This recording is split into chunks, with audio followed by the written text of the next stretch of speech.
We got this one almost like 67.2, and of course it's hot. Kailangan natin ng shower in here, and of course we're gonna go inside. And I feel better. Nawawala yung sakit ng aking kalamnan. So let's go back again. Relaxing here mga joggers right in there, and of course this one is inside.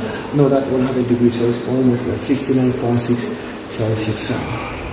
So we go inside, and I think it's too hot. Hindi kaya rin ng ating phone. So let's wait and let's find out how can we feel.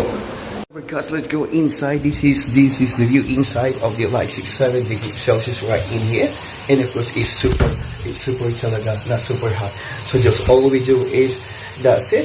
And of course meron sila mga main, and of course I think under that's the charcoal. So kailangan natin ilabas ang ating camera so kasi nabablurred na siya.